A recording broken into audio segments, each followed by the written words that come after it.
Hey everyone and welcome. In this video we'll look at another example of the internal war that's ramping up inside the Labour Party and its supporters. It's titled, Len McCluskey threatens to remove funding from Labour over anti-Semitism payouts. The Unite General Secretary said payments to settle lawsuits with former party staff were an abuse of members' money. Yep, Unite are saying you can't pay the people you smeared as biased axe grinders, we know them as whistleblowers, for Labour's anti-Semitism, with any money from us. Gotta say at this point, Unite, you're not painting yourself in a good light with this one, I'm telling you that much for nothing. Aesthetics on this is you don't want to pay anyone that grassed you up. Am I right, everyone? But before I get into this, I've noticed a lot of people watching haven't subscribed. Can I just say this? The subscribe button is lurgy free, I promise you. I make it wear a mask between videos.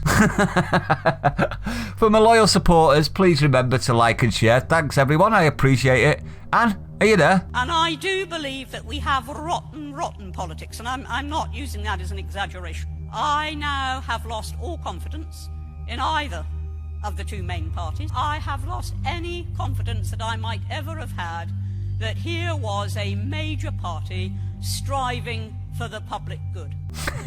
Always makes me feel patriotic, does Aran. She reminds me of my partner's nan. No feck given.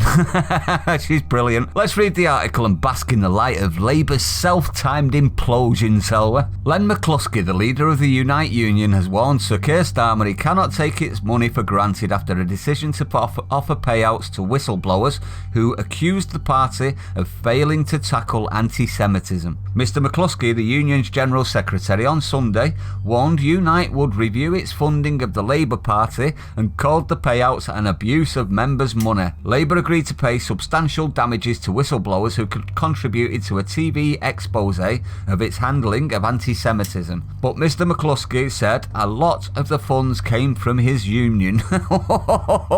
So they're going to pull the funds on them just before they've got to pay out a massive payout. Oh, this is going to end well, isn't it? I'm already being asked all kinds of questions by my executive, he told The Observer. It's as though a huge sign has been put up outside the Labour Party with "Queue here with your writ and get your payment over there." Under Jeremy Corbyn's leadership, the party was dogged with allegations that it had failed to take action against anti-Semitism by its members, and most of the people underneath Jeremy Corbyn are still there. Just a thought, maybe you should have took everyone with you, Corbyn. It might have been the only way you'd have ever been able to claw yourselves back from doom. 7 former employees from the party's governance and legal unit who were responsible for the investigation of allegations of misconduct by party members sued Labour after it issued a press release. So basically they were former employees and they were responsible for an investigation into anti-Semitism. Labour, as soon as they released it, came out and tried to smear them, obviously. So they sued Labour after it issued a press release describing them as having personal and political axes to grind. The legal action followed the broadcast in July 2019 of a BBC Panorama programme titled "Is Labour Anti-Semitic?" Can I just say at this point, yeah, 100% they are, including Keir Starmer. How do I know? He didn't say anything when Corbyn lot were at it, did he? And he was underneath them. The Telegraph has previously revealed that fees and damages were likely to amount to nearly 370,000. But Labour has refused to confirm the value of the payments. I'd go higher. I'd want that each. Sir Keir's predecessor, Corbyn, called the decision to settle disappointing and claimed it was a political decision, not a legal one. We'll see, shall we, with this anti-Semitism report that's coming out. I'm hoping you'd all get slaughtered for it. Mr Corbyn said his team was advised while he was leader that the party had a strong defence. Are these the same people around you that would have told you your shit don't stink? I think they probably are. Labour declined to comment on Mr McCluskey's donation review threat, but Sir Keir's spokesman previously said all 3 candidates in the final of the party's leadership contest, which concluded in April, had agreed they wanted to see the case settled. Mr McCluskey, a Corbyn ally, also said it would constitute a problem for Unite if Sir Keir moved away from his leadership campaign pledges. whose position included keeping left-wing policies adopted during the Corbyn regime, such as higher taxes on the wealthy, abolishing tuition fees and public ownership of rail, mail, energy and water. Let me tell you this, if you raise the taxes for the rich people, they will leave and go to somewhere where they've not. Sort of defeating the purpose, is it not? Mr. McCluskey said he has to recognise that the ship he is sailing, if it lists too much to the right, will go under. Wow. What's my opinion? Well, Corbyn's legacy continues to destroy any chance Starmer has of ever making Labour anything other than a laughingstock, hasn't there?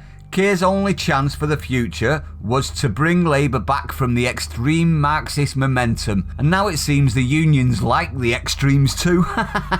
Sorry Keir's, Corbyn danced with the devil, and you're gonna get burned too. Actually, no, I'm not sorry. I'm overjoyed. Keir's, you backed Corbyn while he danced with the devil, didn't you? You said nothing, didn't you? You got to also remember, Starmer penned the anti-Brexit stance in the general election, the one that got them slaughtered. He was also involved with policy planning under Corbyn and his cronies, so this, in my opinion, is more division in the party. And I suspect it's only going to get worse within Labour. As we know, Labour have embraced this stupid, totally divisive identity politics and intersectionality. That's as divisive an ideology as you can find. Times 2. They'll implode soon, mark my words. Well, what's your opinion on this? I'd like to know your opinion. Do you think that it's more reason that Labour are just going to die? I can't see them coming out of this, especially with them breaking up into groups and having a hierarchy of groups. It's only going to cause resentment and jealousy within the party, and we're already seeing evidence of it. I mean, how long has he been in charge now? 6 months? Oh my God, it's going to be brilliant. We've got another 3.5 years of watching Labour eat themselves alive. The left always eat themselves. If you're new to the channel, don't forget to hit the like, comment, subscribe, hit the bell icon, share it out everyone. Stay safe and I'll see you on the next one.